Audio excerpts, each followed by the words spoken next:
31-23. That's what the score reads. Jeanna, this game tells so much more of a story because of the 60,000 plus people that were in here to watch it and so many beyond. This is a Lions team and a Lions fan base that has waited for this moment. We said it a week ago, and now they continue to make history on that March 2. We can say it, one win away from trying to get to that Super Bowl. Our photographer, Chad Britton, kind of said it best. He said that interception, the way the game ended, it was so loud that it got quiet. It kind of hit that point where it was just, your ears were just ringing.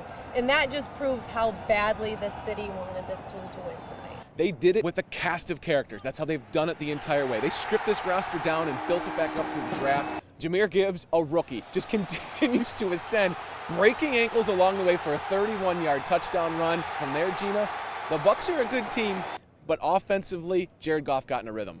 And when Jared Goff is in a rhythm, when he is good, this team is good. Those Jared Goff chants that we heard last week, they continued today as well. And one of Goff's favorite targets, the most reliable guy on the field, Amon-Ra St. Brown, his touchdown in the fourth quarter really kind of felt like it put this game ahead. Mike Evans finding the back of the end zone, so 31-23, defense needing an opportunity. Derrick Barnes capitalizing on it, picking Baker Mayfield off, and of all people, Derrick Barnes, a guy who's fought his way up on this roster. 31-23, again, that's the final score, but the story, much bigger than that. We're going to the NFC Championship game with that group of guys. All right, and they love football, they play football, and that's what they respect, and they respect their teammates and not anything else. And when you're able to care more about the person next to you than yourself, you can do some pretty special things, and that's where we're at with this group. We've said this a million times about how it's the same group. It's not like we've added a ton. It's a lot of the same guys, and Brad and Dan have been very intentional about bringing in those type of guys who can handle moments like today and moments like last week and ups and downs of a season. And I think it's all been intentionally done by them, and we're not here by accident. Let's go back to that Derrick Barnes interception, though. He came up big in the biggest moment for his team, that game-clinching interception, sending his team to the NFC Championship game. That was for the city of Detroit, most importantly for my son. He was over that way, and I know he couldn't see, he's probably asleep right now, but I just wanted my son to enjoy that moment, especially for his first game. So.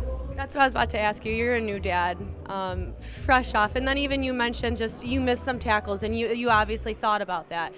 All of that combined, your team going to the NFC Championship, one game away from the Super Bowl. What does this all mean to you in this moment? It's a dream come true to me. You see where we started at with Dan. Everybody believed in Dan, what he was going to build, what he had an eye for.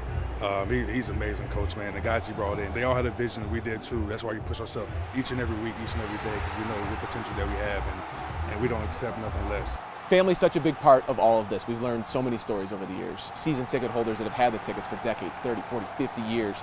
The family with the guys on this roster too, as you showed with Derrick Barnes. Frank Ragnow's a man who lost his father. Talked about his playing days and how they've been influenced, the toughness of his mother and his father. He got back on the field because he said that's what his family always taught him to do. As these guys go to that NFC Championship game for the first time since the '91 season, Jeanna, they're going to be taking their families, the memories, everything that they've been taught into that game, trying to make history for this franchise. And that's all part of the culture that Dan Campbell has instilled here. We talk about it, we talk about the grit, but this team has bought into that, and it has taken them to the conference championship. Again, just one win away from the biggest stage. Fun to say it. For Jeanna, I'm Brad, reporting for the last time this season from Ford Field.